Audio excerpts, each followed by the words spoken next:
ഈ K C Venugopal supreme കോടതി judge അല്ല എന്ന് പറഞ്ഞത് കേരളത്തിൻ്റെ പൊതുമരാമത്ത് മന്ത്രി ശ്രീ മുഹമ്മദ് റിയാസ് അദ്ദേഹത്തോട് പറയാനായിട്ടുള്ളത്, അങ്ങ് കേരളത്തിൻ്റെ യുവരാജാവാണ് എന്നുള്ള ആ തലക്കരത്തിൽ നിന്നൊന്ന് താഴേക്ക് ഇറങ്ങണം. തലയിൽ തപ്പി നോക്കിയ കിരീടമൊന്നും ഒടിരിപ്പില്ല. അങ്ങേ ഈ സംസ്ഥാനത്തിൻ്റെ പൊതുമരാമത്തിൻ്റെയും ടൂറിസത്തിൻ്റെയും ചുമതലകൾ മാത്രമാണ് ഏൽപ്പിച്ചിട്ടുള്ളത്. പിന്നെ അങ്ങിപ്പോൾ മന്ത്രിസഭയ്ക്ക് വേണ്ടി തള്ളൽ വകുപ്പിൻ്റെ ചുമതല കൂടി അങ്ങ് ഏറ്റെടുത്തിട്ടുണ്ട്.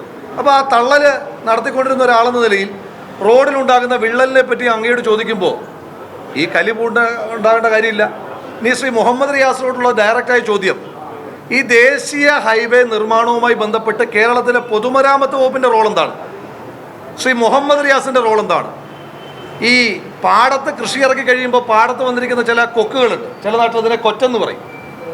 ഈ പാടത്തെ കൃഷി ഇറക്കി കഴിഞ്ഞ് അതിങ്ങനെ വിളവെടുക്കുന്ന സമയത്തെത്തി നിൽക്കുന്ന കൊറ്റുകൾക്കും കൊക്കുകൾക്കും ഒരു തോന്നലുണ്ടാകുകയാണ് ഈ പാടം മുഴുവൻ എൻ്റേതാണ് എന്നൊറ്റക്കാലിൽ നിന്നിട്ട് കൊക്കുകൾക്ക് ഉണ്ടാകുന്ന തോന്നലാണ് ശ്രീ മുഹമ്മദ് റിയാസിന് തോന്നുന്നത് ഈ ഹൈവേ മുഴുവൻ എൻ്റേതാണ്. കുറച്ചുകൂടെ കഴിയുമ്പോൾ അദ്ദേഹത്തിന് തോന്നി കേരളം മുഴുവൻ എൻ്റേതാണ്. അങ്ങനെയൊന്നുമില്ല. അദ്ദേഹം പറയട്ടെ, ദേശീയ ഹൈവേയുമായി ബന്ധപ്പെട്ട് കേരളത്തിൻ്റെ പൊതുമരാമത്ത് വകുപ്പിന് എന്താണ് റോള്? ഇന്നിപ്പോൾ അദ്ദേഹം തന്നെ പറയുന്നു, ഇതിൻ്റെ നിർമ്മാണവുമായി ബന്ധപ്പെട്ട് യാതൊരു വിധമായ റോളും ഞങ്ങൾക്കില്ല. നിർമ്മാണവുമായി ബന്ധപ്പെട്ട് റോളില്ലാത്ത ആൾ വന്നിട്ട് പറയാം ഡിസംബർ മാസം ഞങ്ങൾ ഇത് ഉദ്ഘാടനം ചെയ്യും. എന്താ ആധികാരികതയും? ഇതിൻ്റെ നിർമ്മാണം ഞാൻ ചോദിച്ചോട്ടെ, ഈ ദേശീയ പാത എന്ന് പറയുന്നത് കാസർഗോഡ് തൊട്ട് തിരുവനന്തപുരം വരെ മാത്രമുള്ളൊരു പ്രക്രിയ വല്ലതുമാണോ?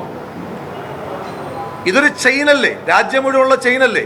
അപ്പോൾ അതിനകത്തെ ക്രമക്കേടുകളെ പറ്റി, അതിനകത്തെ അപാകതകളെ പറ്റി കേന്ദ്ര സർക്കാരിനെ വിമർശിക്കുമ്പോൾ കേരളത്തിൻ്റെ പൊതുമരാമത്ത് മന്ത്രിക്ക് ഇങ്ങനെ തുള്ളലുണ്ടാകുന്നത് മറ്റെന്തെങ്കിലും കാര്യത്തിൻ്റെ കേന്ദ്ര സർക്കാരിനോടുള്ള ഉപകാരസ്മരണയാണ് എങ്കിൽ അത് കയ്യിൽ വെച്ചാൽ മതി. ആ തിണ്ണമിടുക്ക് വളരെ സ്നേഹത്തോടെ പറയുന്നു, ആ തിണ്ണമിടുക്ക് അദ്ദേഹം കയ്യിൽ വെച്ചാൽ മതി.